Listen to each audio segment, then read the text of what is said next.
The Harry S. Truman Presidential Library and Museum is located in Independence, Missouri, and serves as a tribute to the 33rd President of the United States, Harry S. Truman.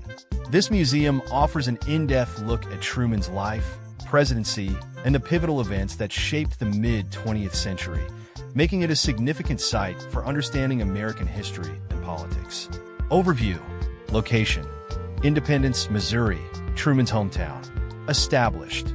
The library was dedicated on July 6, 1957, and was the first presidential library to be created under the 1955 Presidential Libraries Act. Purpose. It preserves and provides access to the papers, records, and other historical materials relating to Truman's presidency, offering a comprehensive insight into his leadership and legacy. Exhibits and features. Permanent exhibits. The Oval Office replica. A detailed recreation of Truman's Oval Office, complete with original furnishings and decor, offering visitors a sense of what it was like to work in the White House during his tenure. Truman's presidency. This exhibit explores key moments from Truman's presidency, including the decision to use atomic bombs during World War II, the Marshall Plan, the formation of the United Nations, the beginning of the Cold War, and the Korean War. Civil rights. A section dedicated to Truman's significant steps towards civil rights, including his executive order to desegregate the U.S. Armed Forces. Special exhibits. The museum frequently hosts special exhibits that focus on specific aspects of Truman's era or other related historical topics, providing fresh perspectives and in-depth analyses of his presidency and the broader context of his time in office.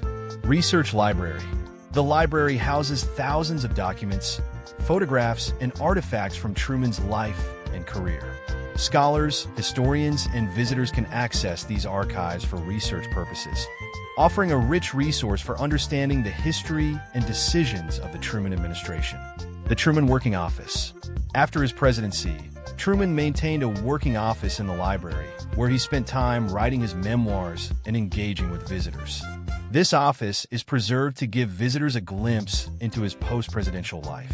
Educational programs and public events. The Harry S. Truman Presidential Library and Museum is not just a place of historical artifacts, but also an educational institution.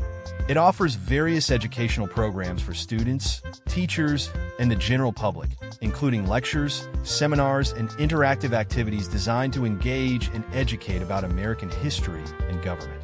Public events. The museum regularly hosts events such as book signings, lectures by prominent historians, and panels discussing contemporary issues in the context of Truman's legacy. Truman's gravesite. The museum is also the final resting place of Harry S. Truman and his wife, Bess Truman. Visitors can pay their respects at the gravesite located in the courtyard of the library. Finally, the Harry S. Truman Presidential Library and Museum is a vital resource for those interested in the life and legacy of one of America's most impactful presidents.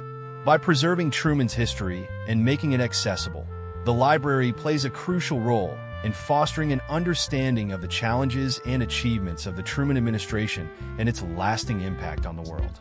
The museum stands as a beacon for education and reflection on American democracy, leadership, and history. Continue to watch and don't forget to subscribe for more videos. Thank you as you do.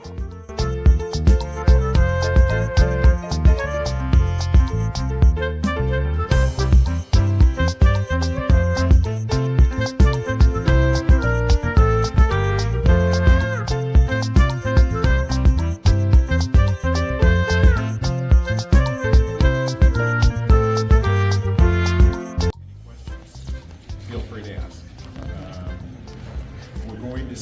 We'll start with an introductory video, and then I always like to show the very first video about Truman's service in World War I, because I think it sets the stage for so much that happens in his life and career. Did any of you come to see anything in particular that I should be aware of? Okay. All right, so the first video is right down the hall here, and if you will follow me, we'll sit down and watch that video. It's about 4 minutes long. And welcome again.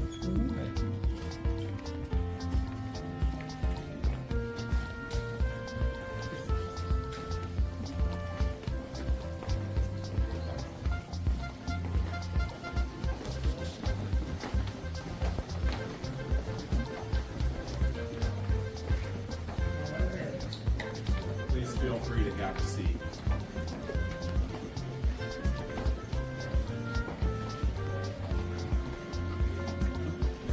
Here on the bench. The office of President of the United States, Franklin Delano Roosevelt. Democrats convene in Chicago to elect presidential and vice presidential nominees. Senator Harry S. Truman of Missouri is nominated as the running mate for FDR. Been my privilege to be a United States Senator for the past 9.5 years, and I expect to continue the effort to help shorten the war and win the peace under the direction of our great leader, Franklin D. Roosevelt.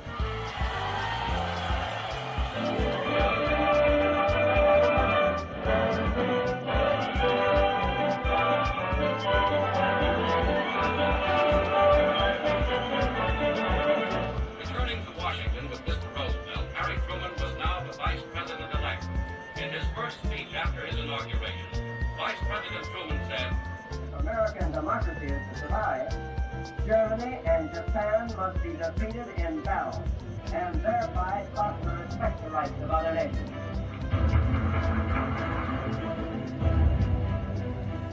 Service units, the Pacific Fleet, are bombarding Iwo Jima.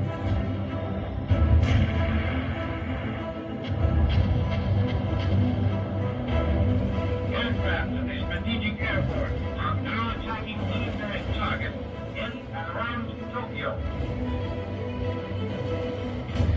The Operation to be alive on all fronts has now brought the German war to its final stage. There was a sign of we must continue fighting to the final count. We know our enemy well. We must expect him to fight hard to save us. We interrupt this program to bring you a special news bulletin. President Roosevelt is dead. The president died of a cerebral hemorrhage. All we know so far is that the president died of... An era has come to an end. For us, it is more like the death of a father than of an official. This nation has suffered this day a staggering loss. Vice President Harry Truman, who from here on will be President Truman, went immediately to the White House. The gravest question mark in every American heart is about Truman. Can he swing the job? And despite his limited capabilities, I think he can. He comes into office almost unknown to the people at large, and they will await with great anxiety the result of the test that he has to meet. Roosevelt was a great architect. Perhaps Truman will be a good carpenter. When people think of President Truman, it is with a mixture of friendliness, loyalty, and gentle skepticism. No man ever came to the presidency of the United States under more difficult circumstances than does Harry S. Truman. It would be foolish to pretend that President Truman possesses the qualities of leadership needed by the nation at the moment.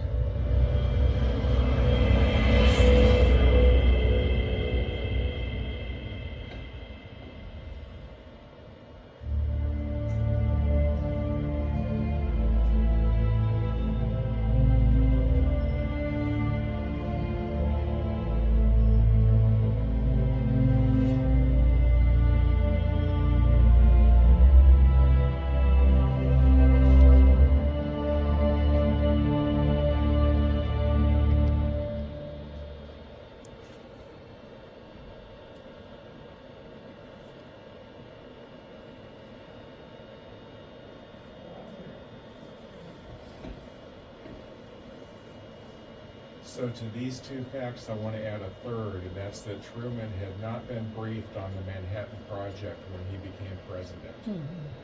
With that said, let's step over into the first gallery, and I'll talk about Harry Truman's childhood. Finish the tour by 3 o'clock, but don't hold me to it. That's my goal. So when Harry Truman was taking the oath of office on April 12th of 45, Chief Justice Harlan Fiske Stone said, "Repeat after me, I, Harry Shipp Truman." Well, Shipp was not Harry Truman's middle name. He did have the middle initial S, which was to honor his paternal grandfather, Anderson Ship Truman and his maternal grandfather, Solomon Young. If you will look over in this direction, you'll see some information about Harry Truman's boyhood. He was born in Lamar, Missouri, which is about 2 hours south of here. His dad was a mule trader, and the family moved up to Independence when Harry was 6 years old. And he went to Sunday school at First Presbyterian Church here in Independence when he was 6. And he met a girl who was 5 years old, and it was love at first sight, at least for Harry. And her name was Bess Wallace. And she was really the only one for him. She was the only one he was interested in. The two were very different. She came from wealth, Harry did not. She was active in sports. She was a good swimmer. She played baseball. Harry was held back by his glasses. In 1901, he graduated from Independence High School, and above the door it says, Juventus Spes Mundi, Youth the Hope of the World. Harry Truman is in the back row, his head is circled. In the front row to the right is Bess Wallace, and on the very far left is the class valedictorian. His name was Charlie Ross, and Charlie Ross would become Harry Truman's press secretary. See those books, the set of 4 books there, right in front of us, Great Men and Famous Women? When Harry was 10 years old, he came down with diphtheria, he and his younger brother Vivian, and it left him partially, temporarily paralyzed. And to help him pass the time, his mom bought him those set of books, and he would lay on the floor and read. And it's important because it started a lifelong love of learning, of history in particular, and biography. He was a lifelong reader. He was also really excellent at math, and that becomes important later on, as we'll see. So in 1901, he graduates from high school, and that year, his dad loses the family savings speculating on grain futures. And that dashes Harry Truman's dream when he was in France. And I'll tell you what, why don't we go ahead and have a seat and watch the rest of this video about Harry Truman's service in the Great War.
was used by the men of Battery D. There were 188 men that Truman was in charge of. And this is the field gun caisson that held the shells.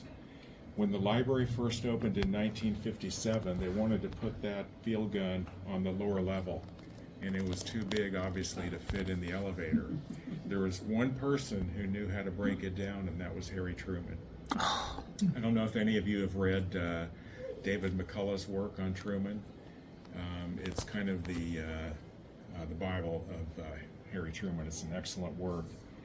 And McCullough notes that Harry Truman took 6 pairs of glasses with him overseas, and he was riding his horse one night, and he hit a branch, and the branch knocked his glasses off, and they landed on the back of the horse. So he led a charmed life overseas. Now, the portion that we didn't see here was when Truman is in training at Camp Doniphan in Oklahoma. He opens a canteen with Eddie Jacobson, and it was very successful. And with that, I want to step into the next gallery and talk about what Harry Truman did when he returned from the war in 1919.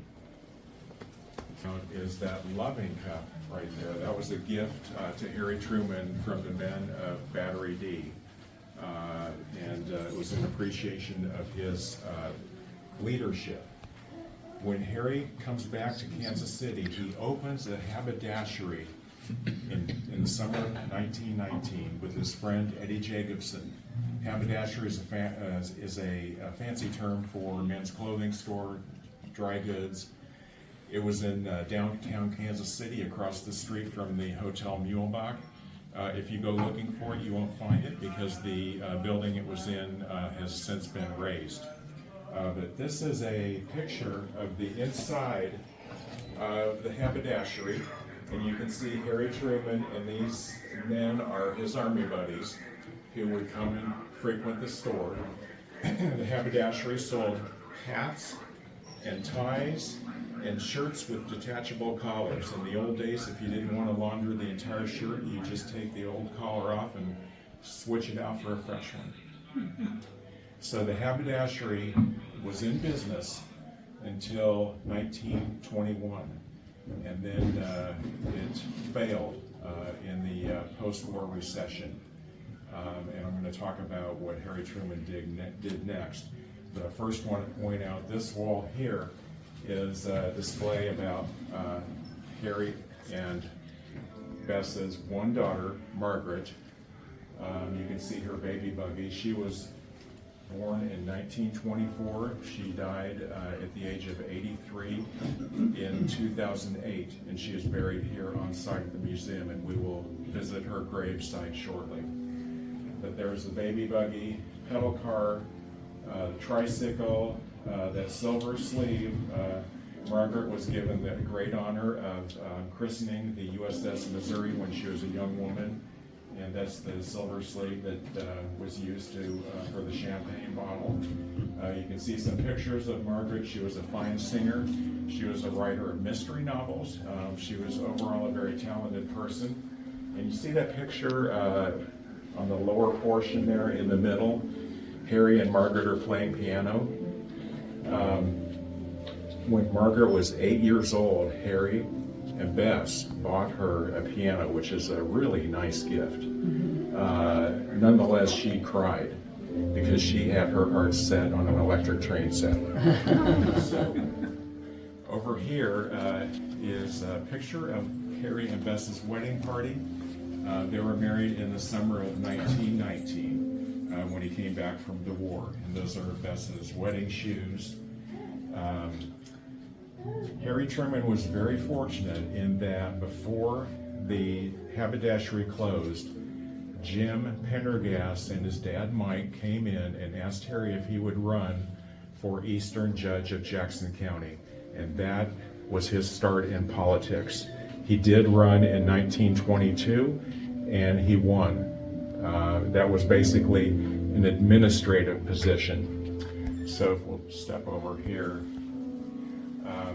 Then in 1924, Harry Truman loses. This was when Coolidge ran and won, and it was a Republican sweep that year. It was the only time that Harry Truman ran for public office and lost. In 1926, he runs for presiding judge of Jackson County.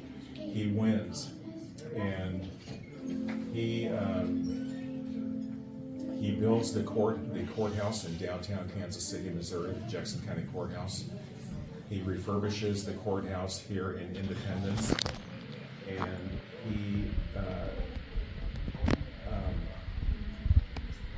he also passes a bond measure that allows for a road to be built within 2.5 miles of every farm in Jackson County. One of his high school teachers credited Harry with literally lifting Jackson County out of the mud. So he spends 2 terms as presiding judge, and then he's recruited to run for senator from Missouri, and he wins, and his career is really off and running. He would be Roosevelt's 3rd vice president. John Nance Garner was vice president for Roosevelt's first 2 terms, and then Henry Wallace. And Harry Truman, when he was a senator from 1941 to 43, he is chairman of the Senate Special Committee to investigate the National Defense Program. It's a very important position. He and his committee are investigating fraud and waste in the military. He drives 10,000 miles across the country looking for fraud and waste. He's ended up saving, he and his committee, anywhere from between 11 to 15 billion dollars for the country. And then picture here of Harry Truman 2 days after he's sworn in as vice president in 1945. His friend Tom Pendergast dies. And Tom Pendergast had spent time in Leavenworth for tax evasion. Nonetheless, Harry Truman was loyal to a friend. And so he came back to Kansas City to attend Tom Pendergast's funeral. And some people criticized him for that, and some found it praiseworthy. In 1945, he played piano at the National Press Club for 800 soldiers. And this is an 18-year-old Lauren McCall, who was hoisted up onto the piano by one of her press agents. And Harry looks like he's having a pretty good time there. The press enjoyed the incident. Bess did not. She did not like this picture. So our next, we're going to step down here and I want to show you a picture that you'll recognize.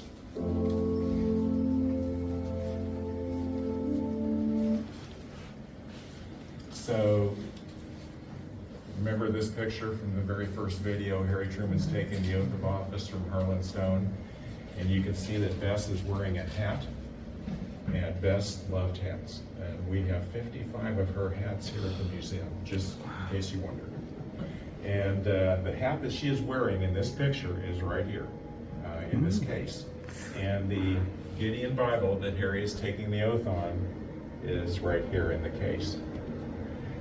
Now, we're going to walk down this hall, and we're going to see some of the major events that occurred during the momentous first 4 months of Harry Truman's presidency. In May, Harry Truman, 12 days after he is sworn in, on April 12th, 12 days later, he gets a letter from Secretary of War Stimson, and that letter says that he needed to visit with Harry Truman about a highly secret matter. That matter, of course, is the Manhattan Project, and this is when Harry Truman finds out that the bomb is in development.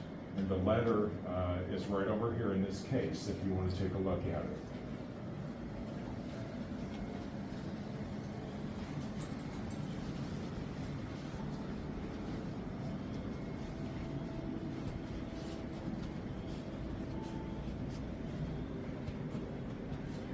So again, on April 12th, Harry Truman takes, when he took the oath of office, the war was winding down in Europe. It was still raging in Japan. And Victory in Europe Day was May 8th of 1945. April 30th is when Hitler took his own life. But on May 8th, that was Victory in Europe Day, and it also happened to be Harry Truman's 61st birthday. The very first decision that Harry Truman made as president was to attend the UN conference that was to be held in San Francisco the following summer, the signing of the charter, and Harry Truman was on hand for that signing. And then as we step down here, in August, Harry Truman meets Stalin and Winston Churchill at Potsdam, and that he has mixed results at that conference. They get the Soviet Union to agree to enter the war against Japan, but at the same time the Soviet Union is in the process of installing communist authoritarian governments in Poland, Albania, later Hungary, and Bulgaria. And we'll talk a little bit more about Potsdam in just a minute. For those of you who have the bookmark, there are a couple significant items on that bookmark that we're going to talk about right down the way here.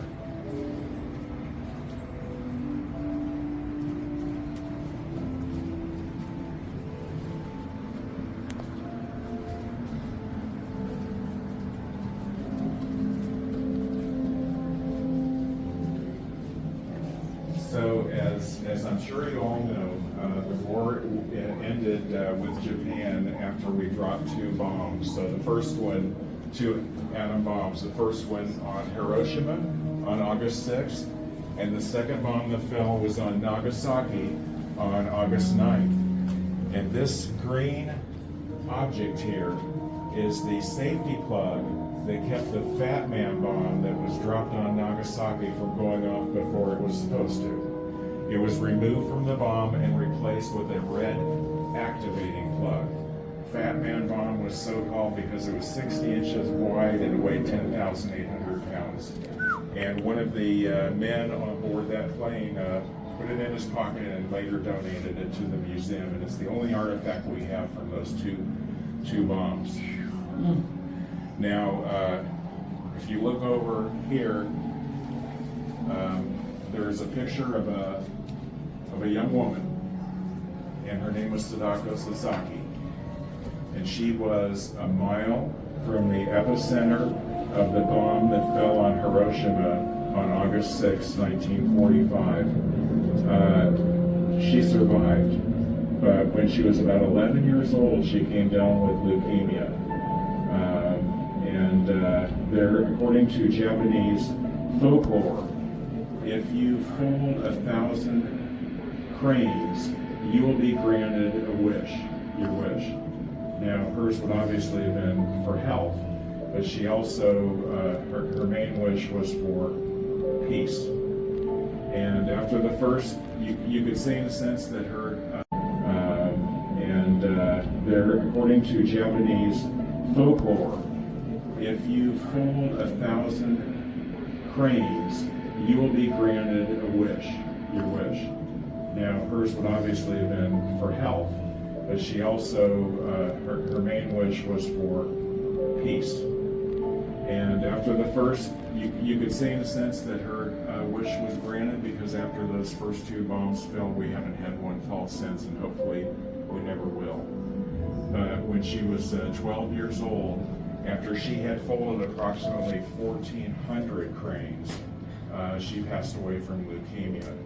Her brother, Masahiro, donated one of the cranes to the museum. And if you walk up there and take a close look, there's a little tiny crane encased in that glass container. It's made out of cellophane. It's really tiny. Now the paper cranes were made by local school children and their families.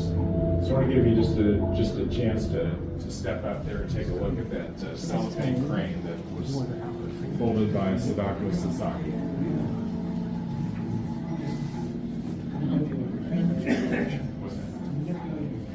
A number of videos sprinkled throughout the exhibit space. I'm going to point them out to you, and if you want to see any of them after the tour and you're not quite sure where they were, I'll be happy to walk you back, and we'll see them. So I want to show you this graph here. This is kind of interesting. This is World War II casualties by country. The red is military casualties, and blue is civilian. So here is the U.S., 418,500 casualties. Here is the Soviet Union, almost 26 million casualties. Hard to believe. Around the corner is a video on the Cold War. It's narrated by George Stephanopoulos. And he talks about Winston Churchill's Sinews of Peace speech, where Churchill came to Fulton, Missouri, and spoke at Westminster College. And he said, from Stettin in the Baltic to Trieste in the Adriatic, an Iron Curtain has descended across the continent. The Iron Curtain representing the political and ideological divide between the Soviet Union and their eastern satellites and the West. A couple of things I want to mention about the Cold War, and then I want to talk about Berlin for just a minute, because I think it's really fascinating. But you have in 1947 the Truman Doctrine. The government allocates $400 million to ensure that Turkey and Greece, to give them the ability to push back against authoritarian communist rule. And then, of course, you have the Marshall Plan for the rebuilding and reconstruction of Europe, and then NATO, where the U.S. and Canada joins 10 other European countries in a mutual defense pact. And it was NATO that inspired the Warsaw Pact that was led by the Soviets in response. But I want to talk a little bit about the Berlin crisis and the Berlin blockade in 1948. So if you will follow me around this.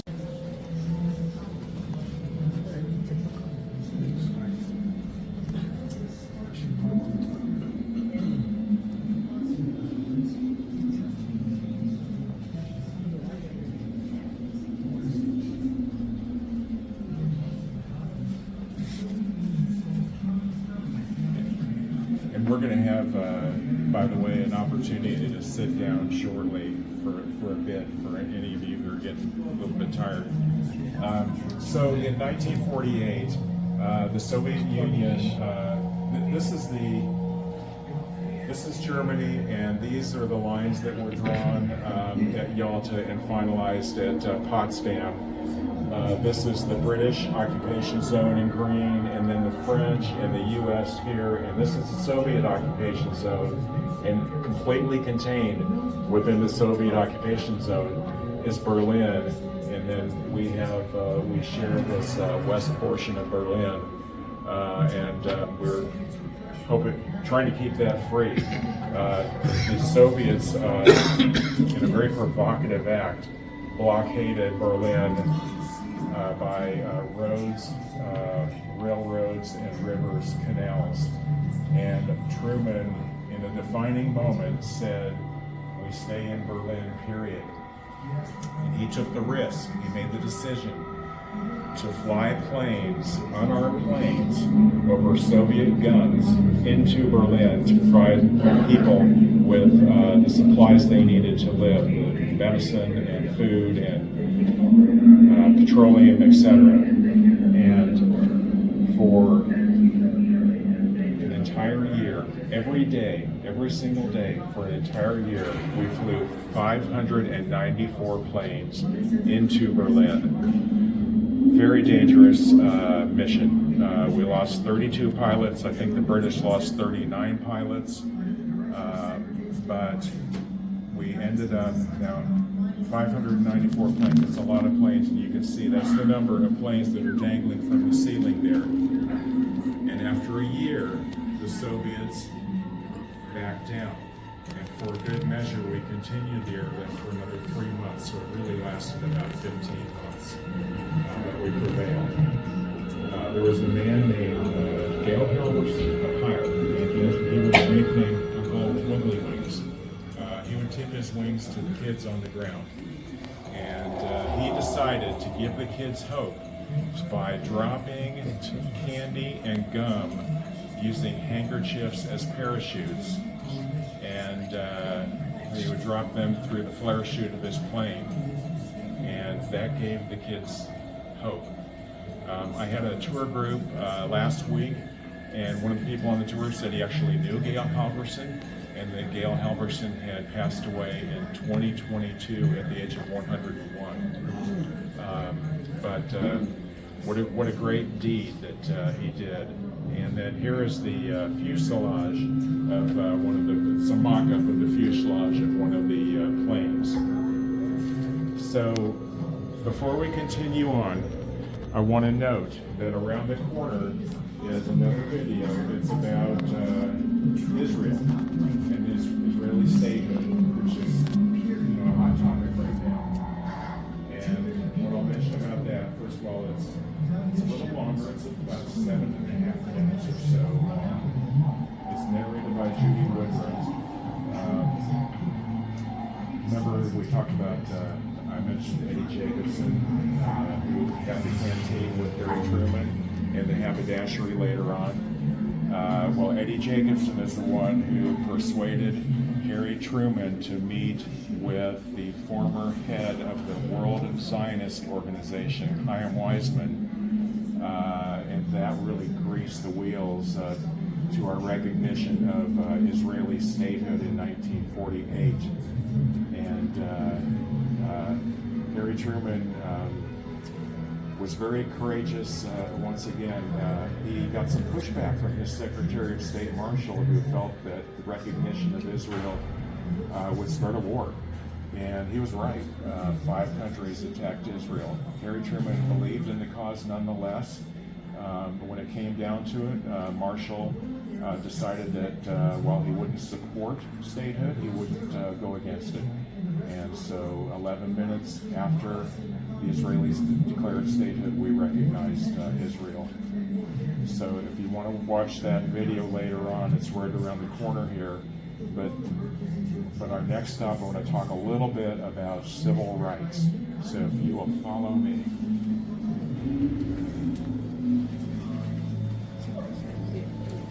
The reason I asked, I was born in 180. You can tell that he was there.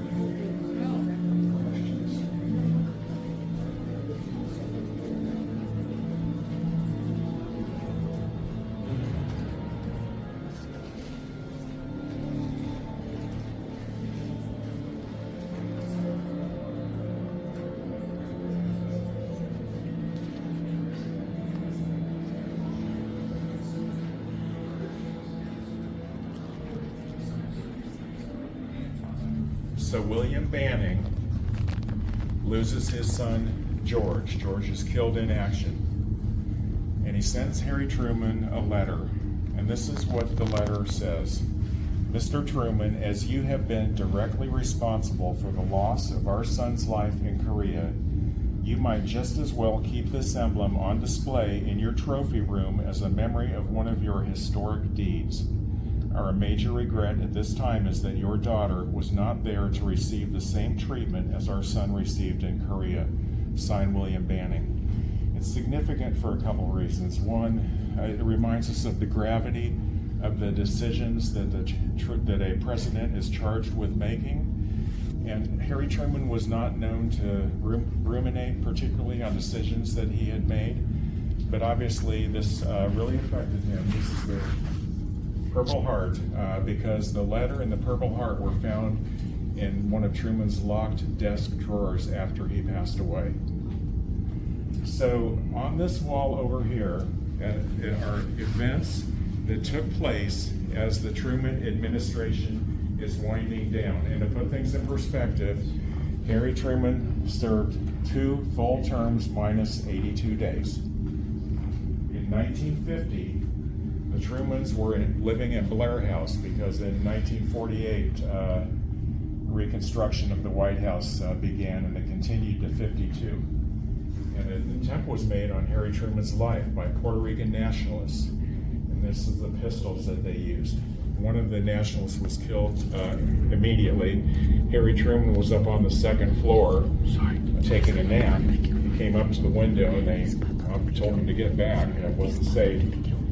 And the other Puerto Rican nationalist was sentenced to death.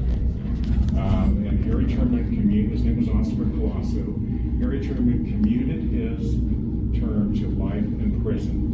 And then in 1979, Jimmy Carter commuted Colasso's term to time served. Colasso returned to Puerto Rico, where he died at the age of 80. Remember when we talked a little bit about Charlie Ross, the 1901 classmate of Harry Truman, the valedictorian? So here's a picture of Charlie Ross. And on October 10th, 1950, Charlie Ross dies of a heart attack. He was the press secretary. People thought the world of Charlie Ross. He was incredibly knowledgeable. On the same day that Charlie Ross passes away, Margaret Truman is singing at Constitution Hall. And she gives a vocal concert in front of a sold-out audience. One of the people in the audience was Paul Hume of the Washington, I believe it's the Post.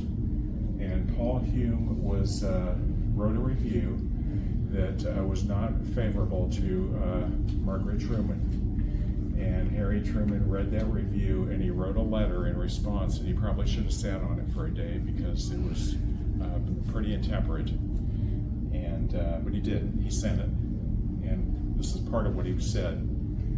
Someday I hope to meet you. When that happens, you'll need a new nose, a lot of beefsteak for black eyes, and perhaps a supporter below. So that, you can hardly blame someone for standing up for their daughter. But that was his response. And then in April of 1951, Harry Truman issues a highly controversial executive order that having to do with the strike. Let me see here. So I'm having a little brain fleet here. It had to do with the steel strike,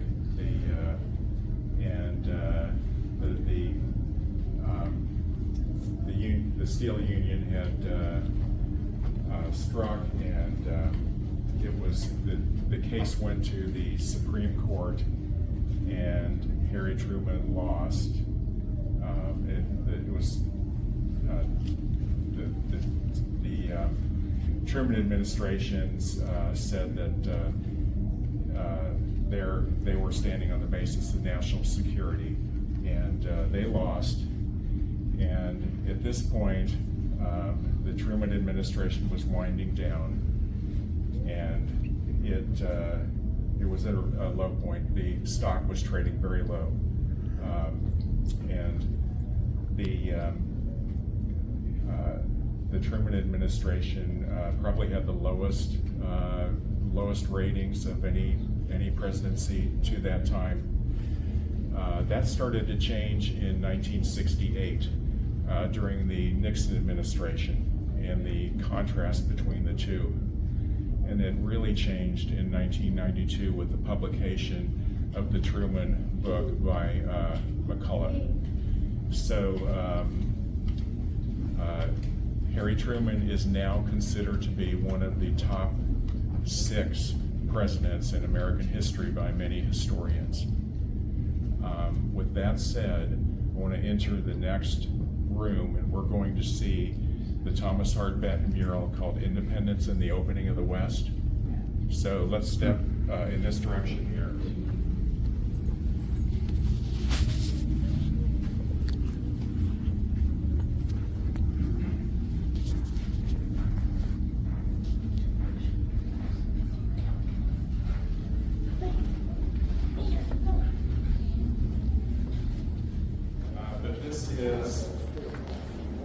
This was the main entrance to the museum in 1957 when the museum opened. So you'd walk up these stairs and you would look at this wall, and this wall was blank.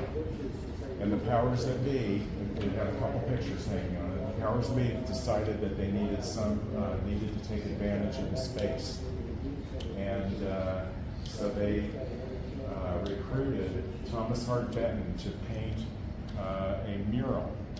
Harry Truman was not real excited about that because he was under the mistaken impression that Thomas Hart Benton had painted Truman's friend Tom Pendergast into the mural in the Jefferson City State House here in Missouri against Pendergast's will. That was not correct. And when they got that worked out, those two became fast friends. They shared a love of history. They were both from rural communities. Thomas Hart Benton's from Neosho, Missouri. And one of the subjects they talked about for this painting was Jeffersonian democracy. Truman also suggested it be about the Louisiana Purchase of 1803, which doubled the size of the U.S. and included the Missouri Territory. And Truman wanted Benton to emphasize Jefferson's foresight. And Benton said, I don't know how to make foresight, that's too abstract. So they settled on the subject matter being independence's important role in the settling of the West as a major departure point for the Santa Fe, Oregon/California trails. So I want to point out a few things. First of all, you see the blue sky in the upper right corner. On the very first day that Benton was up on the scaffold painting the blue sky, Harry Truman walked in the room. And Benton asked Harry Truman to climb the scaffold and help him out. And he handed Truman a paintbrush. And Truman painted some of the blue sky there. And so I just want to give credit where credit's due. So, just to explain a few things. Above the opening, you can see the pioneers who were considered to be the most important figures in the settling of the West, and that's why they're front and center. Over to the right, you see this spindly rock there. That's Citadel Rock. Next to it is Courthouse Rock. They are in Nebraska on the Oregon Trail. And then over on the left is Spanish Peaks and Fort Bent's Fort. And those landmarks are in Colorado on the Oregon Trail. You see Indians, some friendly, some not so friendly. You see a little boy over there on the right pulling a rope. Does anyone know what he's doing there? Yes. So you see the bellows in front of him, and when he pulls the rope, the bellows inject air into the furnace, and that allows the blacksmith to forge horseshoes and other items that the pioneers will take on their journey westward. There are two panels at the bottom. Those are painted separately because, as a matter of perspective, it would have been difficult for the artist to paint all the way to the floor. On the right is the Independence Courthouse, and on the left really thrilled Harry Truman because it depicts the Missouri River landing in the 1840s, and it was in the 1840s that Harry Truman's grandparents came here from Kentucky. And if you look over to the left in the corner, you can see Thomas Hart Benton painting one of the perdellas. Before we leave this room, I want to show you just point out this picture over here. It's black and white.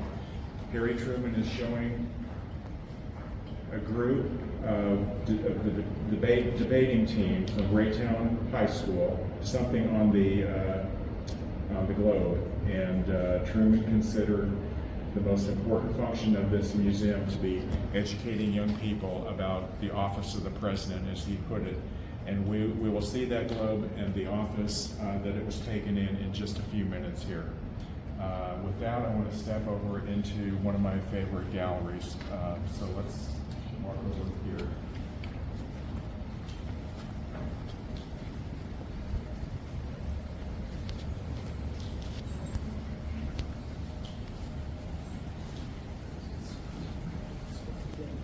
So this photo display here is called 10 Happiest Years, and that's because that's a reference to the 10 years that Harry Truman served as the senator from Missouri.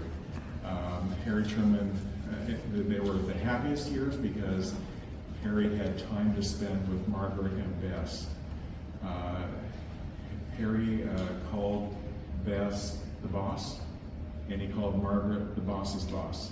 And the three of them together were often referred to as the Three Musketeers. So I want to step over here. And this is just a picture of Bess with one of her nieces and nephews, and then a formal White House portrait. When Harry moved into the White House, the plaster was cracking and the floors were creaking. And when he was in the White House alone, he thought it was inhabited by ghosts.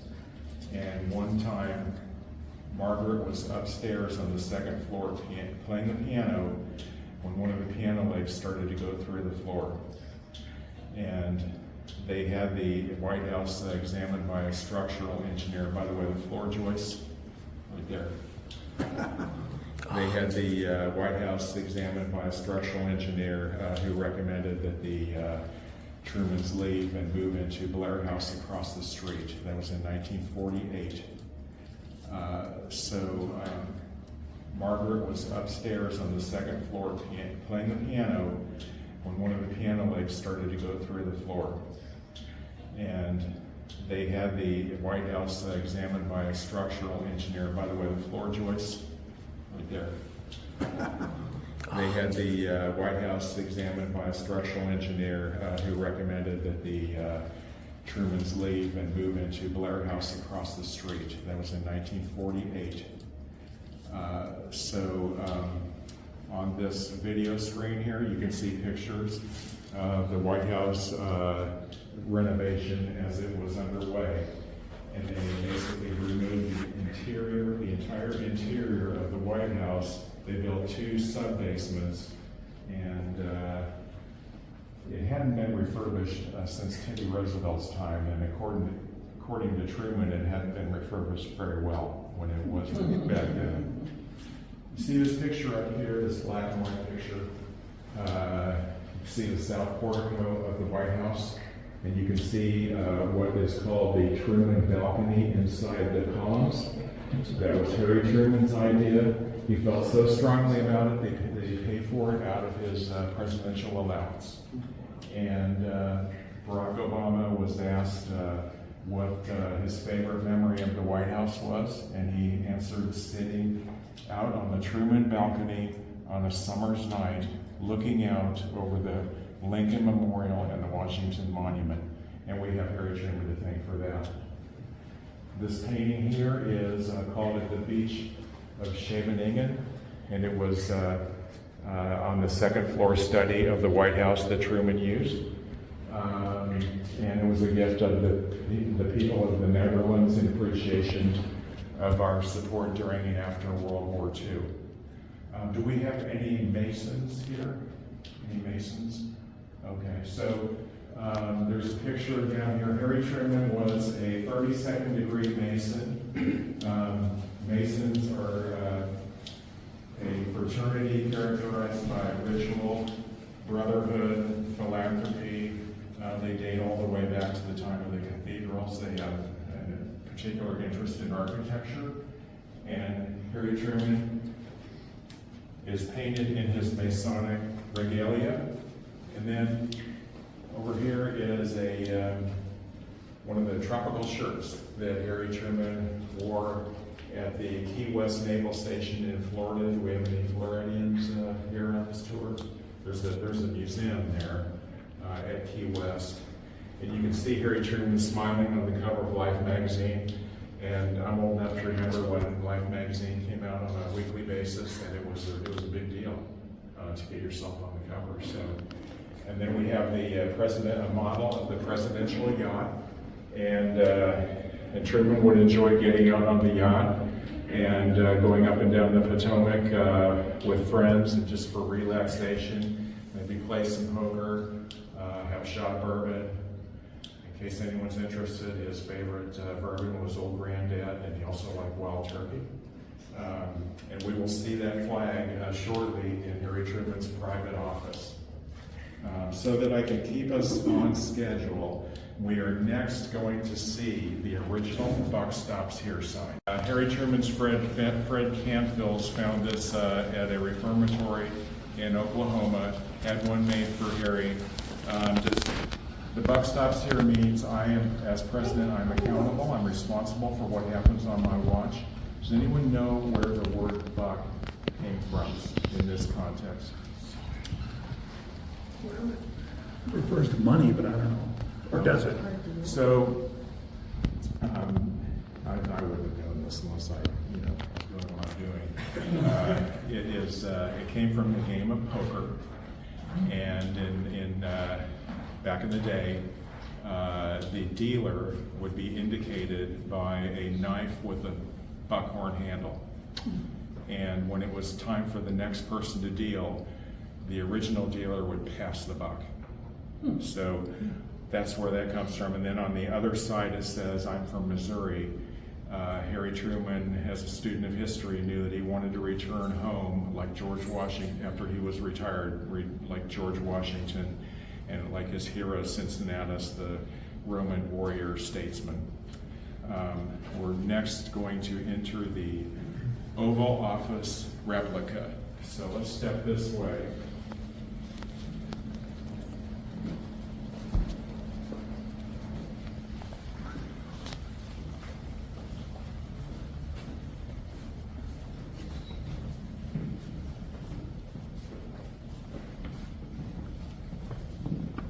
So does anyone want to volunteer to push that button right there?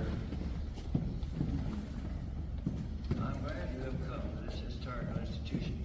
You're very welcome. This is Harry S. Truman speaking. This room is an exact reproduction of the presidential office in the west wing of the White House, as it was in the early 1950s. The furniture, the rug, the drapes are duplicates of those used in the White House when I was president of the United States. The pictures you see on the wall and the things you see on the desk are those I had in the White House. The almost hidden door on the right of the fireplace leads to the office of the President's private secretary. The one on the left leads to the card and to the cabinet. Since the birth of the American Republic, the office of the President has grown and developed into the most important office of government in the history of the world. I hope that the exhibits in this library will give you, and especially the young people among you, a better understanding of the history and nature of the presidency and the government of the United States. That recording was made in 1963, and he does say, Truman does say that this is an exact replica. This is just a little smaller than the actual Oval Office by about 6%. And that had to do with the way they measured from the exterior of the blueprints. I'm going to point out a few things, but just stop me if you have any questions. You see the copy of the painting of George Washington, and on his right is Simon Bolivar. On the left is Jose de San Martin from Argentina, and they are the liberators of the West. The clock is stopped at 7:50 a.m., which is the time on the day after Christmas in 1972 that Harry Truman passed away. The globe was a gift from Dwight Eisenhower, and it's on loan from the Eisenhower Museum. See all these pictures of biplanes. Harry Truman was a big fan of aviation. And when you think about it, he was born in 1884. The Wright brothers flew their first plane in 1903. We had man landed on the moon in 1969, and Truman died in 1972 at 88 years of age. In his relatively brief life, he witnessed all that technological transformation. It's pretty incredible. The desk is not the Resolute desk. The Resolute desk was ornately carved. This is a copy of the desk that Truman used. There are a lot of ashtrays. Harry Truman was not a smoker. That black thing, that black object to the right is a telephone. I was hoping you laughed when I said that. But I do give tours to a lot of younger people in the fall, and they want to know what that thing is. Right. It's the type of phone that won't fit your pocket. Right. And they also want to know what that piece of corn, what the significance of that is. This Oval Office replica was constructed from pictures that were taken by the Park Service in 1950. And there was a piece of corn in one of those pictures. We do not know what the provenance is. We can only guess that it might have been a gift from a farmer in Iowa or Nebraska who might have been happy with some legislation, but that's there for us to puzzle over. And it is resting on a TV. Harry Truman was the first television president. You have the USS Constitution. Again, Harry Truman was a family man, so those are pictures of his family on the credenza. And the original painting of Roosevelt hangs in the Oval Office today. The painting, color painting, is the death of General Pulaski, a Polish general. And I always wonder whether I should point out things like that, whether there's an interest. And by golly, a couple weeks ago, there was a young woman who had from Poland who had just gotten her citizenship, and that meant a great deal to her to have that pointed out.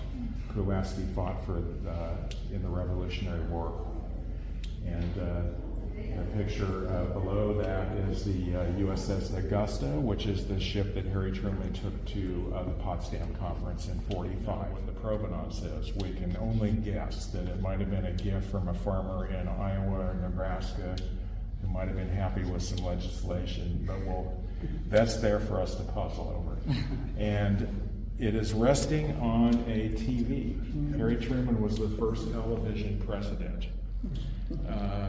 You have the USS Constitution. Again, Harry Truman was a family man, so those are pictures of his family on the credenza. And the original painting of Roosevelt hangs in the Oval Office today. The painting, color painting, is the death of General Pulaski, a Polish general. And I always wonder whether I should point out things like that, whether there's an interest. And by golly, a couple weeks ago, there was a young woman who had from Poland who had just gotten her citizenship, and that meant a great deal to her to have that pointed out. Pulaski fought in the Revolutionary War. And the picture below that is the USS Augusta, which is the ship that Harry Truman took to the Potsdam Conference in '45. So unless you have any questions, our next stop is the vehicle gallery. Wow. What's the picture that's the far looks like an explosion? That is the steamship frigate. I believe it's the Missouri that had a special significance to Truman. It was lit on fire. There was something that spilled inside that ship. So What's the bus on the man? I believe that's Jackson, Andrew Jackson.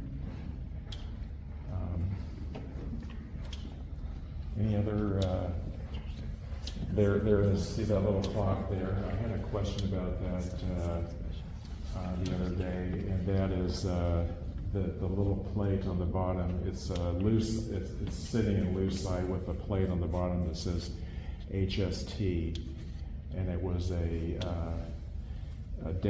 airplane dashboard clock that was used during wartime. That clock on the mantle happened to be a gift from Nimitz, Admiral Nimitz. So, let's say we go downstairs and look at some cars. Okay. Nice. And by the way, I'm going to take the elevator. So anyone who wants to take the elevator, you're welcome to. And I'm going to show you where the stairs are and where we're going to meet.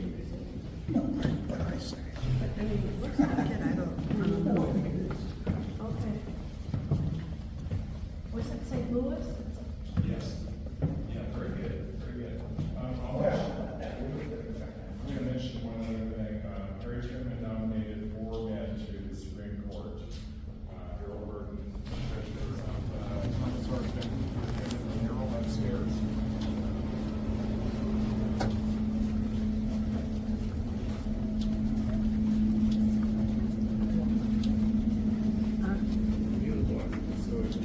I always think it's true of Thomas Hartman. The boat that the presidents use now, that are all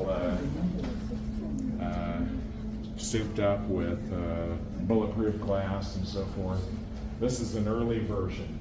This is the 1950 Lincoln Cosmopolitan, which was part of the presidential fleet, meaning that there were several of these staged around the country. And if Harry Truman flew into, say, Indianapolis, there'd be one waiting for him. You can see the glass partition, which would allow Truman to sit in back and speak in privately with whoever he was riding with. There's a picture in front of the car of Harry Truman and then Princess Elizabeth, so before she became queen. On this side of the gallery are 2 Chryslers. Harry Truman was a big fan of Chryslers. He bought these in 1940 when he was a senator. He drove the coupe, Bess drove the sedan, and so we have those. They've been completely refurbished.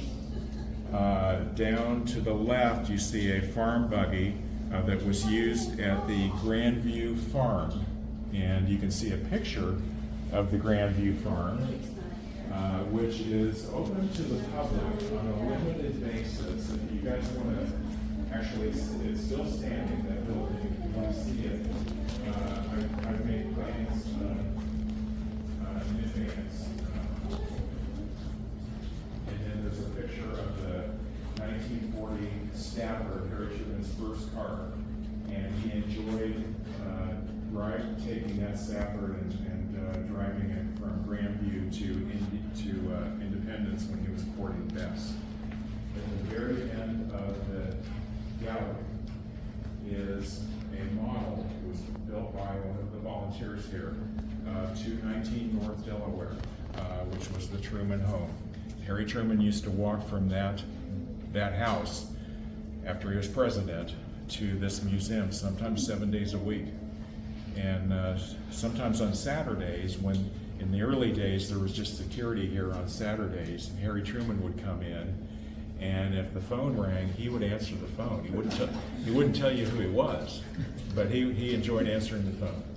And so you can see the porch on the back where they could sit away from the gawkers on Delaware Street on the right. Now just a word about that house. Remember at the very beginning I said that Bess was from wealth, and her grandfather was George Porterfield Gates. He co-founded the Wagner Gates Milling Company. They were flour millers, and he built that house when Bess was 18 years old in 1903. Her father, David Willett Wallace, took his own life, and Bess and a son and her mom, Madge, went to Colorado Springs for a year. When they came back, they moved into that home, and that's where Bess lived the rest of her life, other than being in the White House. And Harry Truman moved into that house in 1919 when he and Bess were married. So there's a lot of history with that home. So Was that the color of those? you know, I know it's been completely refurbished. I would assume it's similar. Yeah. Oh, by the way, thanks for asking that. If you all are interested in reading a really fun book, I recommend Harry Truman's Excellent Adventure. In 1953, the summer after he retires from the presidency, Harry and Bess, without Secret Service, drive from Independence to New York City to Washington, D.C., to New York City to visit Margaret and back. And this is all without Secret Service. And somehow the writer was able to capture just every detail from that trip, and it's very amusing. So they saw that up in the bookstore. Anyway, so our next time we're in the home stretch, and I've got 3 things that I want to show you real quickly, and then we'll wrap it up. I've got about 4.5 minutes to do that. So I won't blame you if anyone wants to drop off, but I think it'll be worth your while to stick around for a few more minutes. So let's head back this way. Yeah. So remember that when I said that around for a few more minutes. So let's head back this way. Yeah. So remember that when I said that Harry Truman, when he went to Potsdam in 1945, he meets with Churchill. Churchill knew Roosevelt really well. He didn't know what to make of Truman. And in 1952, a year before Truman leaves office, Churchill looked back on his meeting with Truman at Potsdam, and he said this, and I'm going to read you this quote.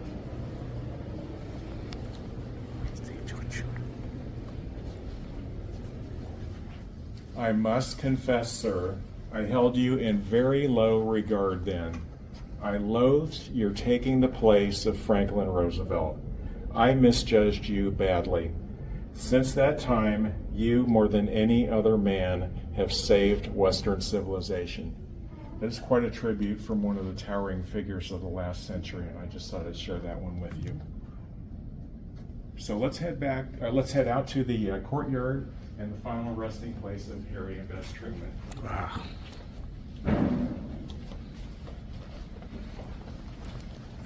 Resting place.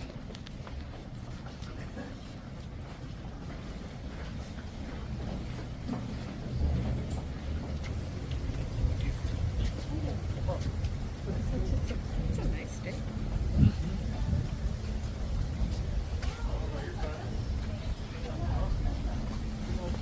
Let the leader take me.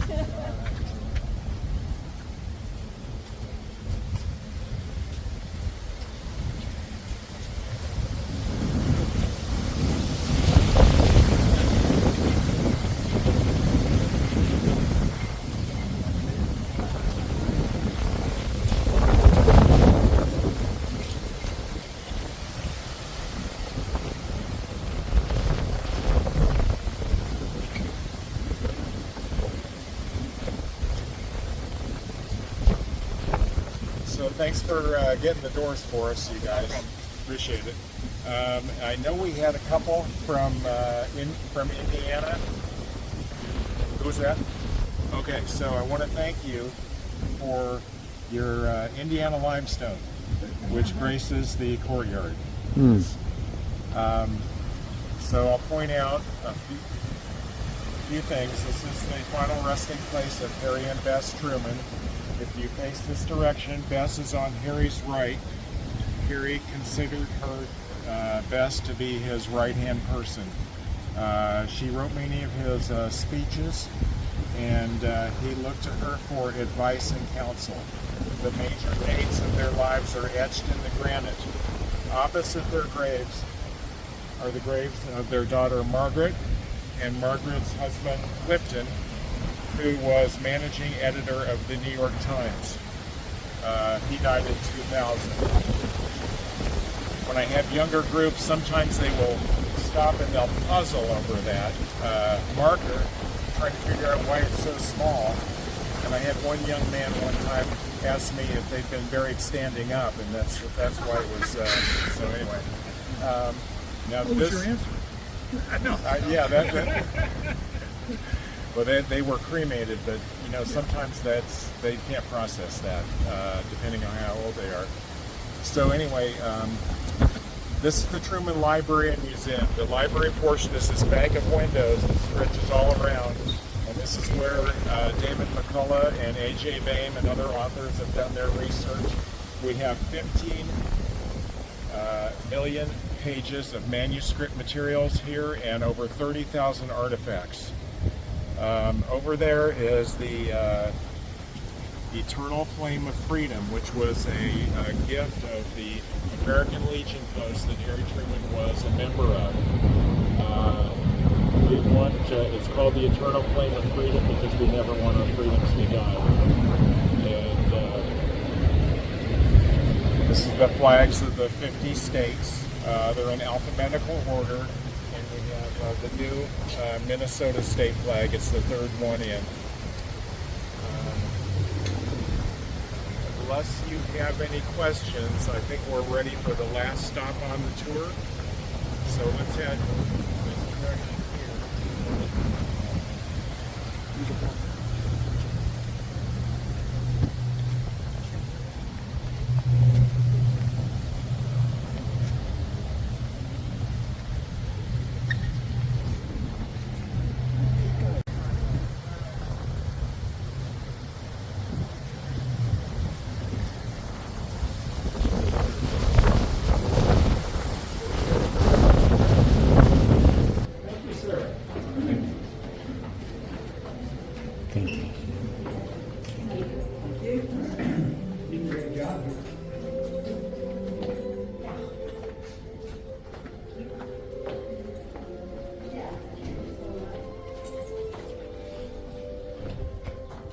so if you step over here to the right, we're going to peer inside Harry Truman's personal office where he worked on site from 1957, which is when this facility opened, until 1966, and occasionally thereafter as his health would allow.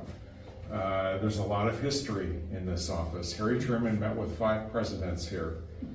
Hoover, Eisenhower, Kennedy, Johnson, and Nixon, and also Robert F. Kennedy.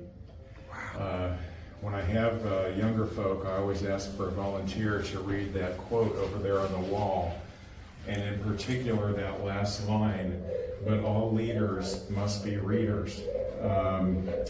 Harry Truman, as I mentioned, was an avid reader. There are approximately 1,200 books in this private office, and I'm told that he read every one of them, with excepting perhaps the dictionary on the desk. But I'll just point out a few things here. The Bible, Harry Truman said that he read the Bible cover to cover twice before he was 12 years old. It's open to the 23rd Psalm, "The Lord is my shepherd." Some of the items in this office are very personal and historic, and some aren't. On the wall in front of us, left to right, is Sam Rayburn, and then Lewis and Clark, Thomas Jefferson, the flag that flew atop the USS Williamsburg yacht that I pointed out earlier, and Andrew Jackson, Lyndon Johnson. Lyndon Johnson was here in 1965 for the signing of the Medicare bill, and he gave Harry Truman that bust of himself on the right side of the desk there. And then, yeah. What's that black thing on the desk? Oh! Yes.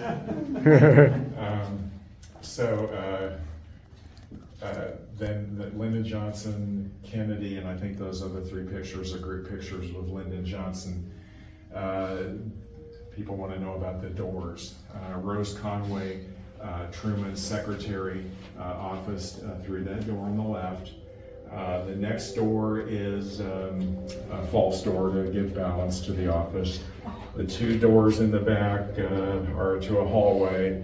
The door on the right is to a kitchen, and the door behind me is a sitting room where Harry Truman used to take naps.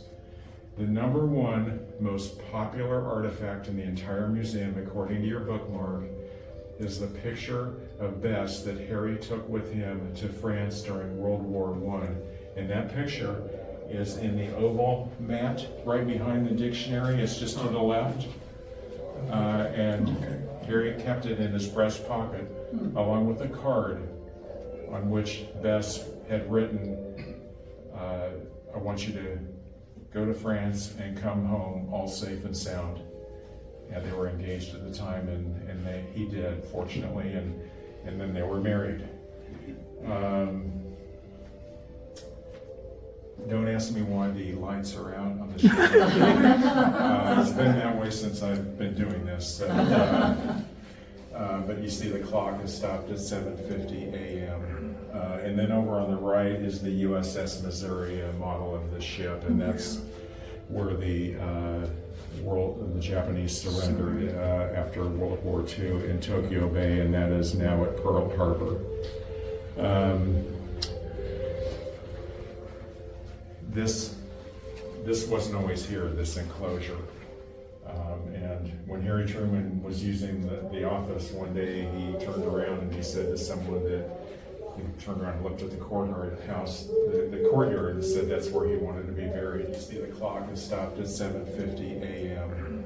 And then over on the right is the USS Missouri model of the ship, and that's where the Japanese surrendered after World War II in Tokyo Bay, and that is now at Pearl Harbor.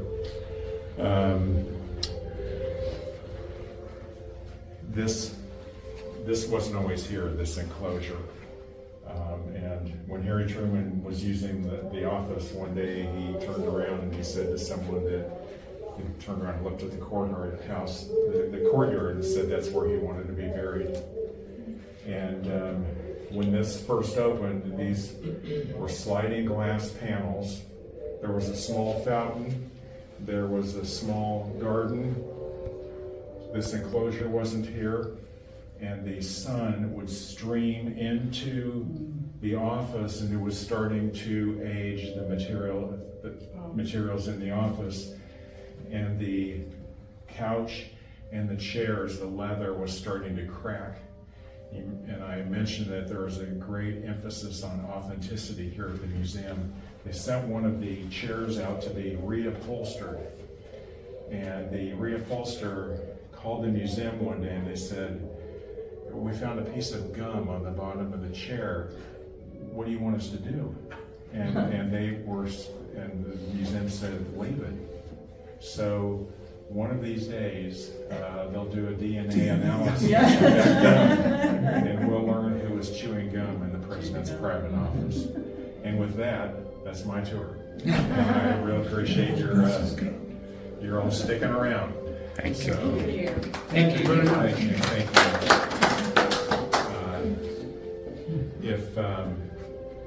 As I mentioned at the beginning, if any of you have any videos that you'd like to return to and you want some direction, I'm more than happy to take you back to where you're wanting to go. Because I know it can be a little disorienting. It's a big place. So, all right. You bet. Thank you. Thank you. Thank you. Ask you,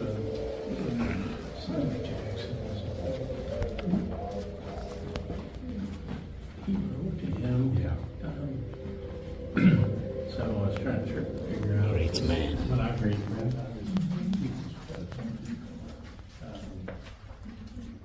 was he? I think he was. Lincoln was the first Republican. Oh, okay. And I haven't thought about this in a while. So